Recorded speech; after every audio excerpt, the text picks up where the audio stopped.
తెలంగాణ రాష్ట్రంలో మనం అనేక రంగాలు మాట్లాడుకున్నాం. టోల్ గేట్లు ఎవరి, ఐటీ ఇండస్ట్రీలు ఎవరి, హాస్పిటల్ ఎవరి, ఇంజనీరింగ్ కాలేజీలు ఎవరి, ఫార్మా కాలేజీలు ఎవరి, మెడికల్ కాలేజీలు ఎవరి, మొత్తం సినిమా రంగం ఎవరిది, ఫిలిం సిటీలు ఎవరి. ఇప్పుడు రామోజీ ఫిలిం సిటీ, పద్మాలయ, ఆ తర్వాత అన్నపూర్ణ, రామానాయుడు ఎవరి ఇవన్నీ. ఒక్క బీసీ1 స్టూడియో లేదు, ఒక్క బీసీ1 టీవీ ఛానల్ లేదు, ఒక్క బీసీ1 న్యూస్ పేపర్ లేదు, ఒక్క బీసీ1 ఏదీ లేదు.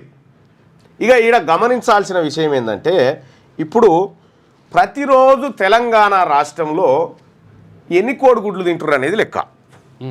తెలంగాణ రాష్ట్రంలో రోజుకు ఎన్ని కోడిగుడ్లు అమ్ముడు పోతున్నాయి, తింటున్నారు. కోడిగుడ్లు తెలంగాణ రాష్ట్రంలో ప్రతిరోజు 5 కోట్ల కోడిగుడ్లు 5 కోట్ల 4 లక్షలు 5 కోట్ల 4 లక్షల కోడిగుడ్లు కన్జంప్షన్ చేస్తున్నారు. ఉత్పత్తి కూడా గంతే ఉంది. రైట్. చికెన్ వెనకాబై తింటా, సుగునాయి తింటా. 750 టన్నులు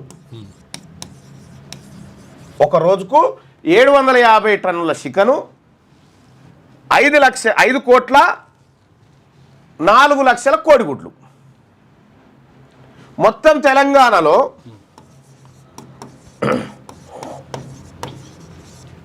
పౌల్ట్రీ ఇండస్ట్రీ వ్యాపారం ఏడాదికి 44,000 కోట్లు. తెలంగాణ రాష్ట్రంలో పౌల్ట్రీ వ్యాపారం 44,000 కోట్లు. తెలంగాణ రాష్ట్రంలో బాగా వినండి, ఇది వ్యవసాయ అనుబంధ రంగం అవుతుంది. వ్యవసాయ అనుబంధ రంగంగా దీన్ని గుర్తించి తెలంగాణ రాష్ట్రంలో 44,000 కోట్ల రూపాయల కోడిగుడ్లు చికెన్ వ్యాపారం జరుగుతూ ఉంది ఏడాదికి. ఈ 44,000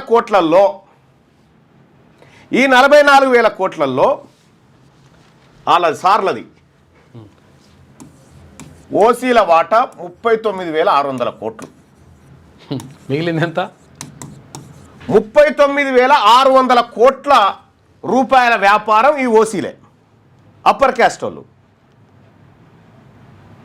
కోడిగుడ్ల వ్యాపారం కడగుడ్లేడు ఆఖరికి మనోడు లేడు.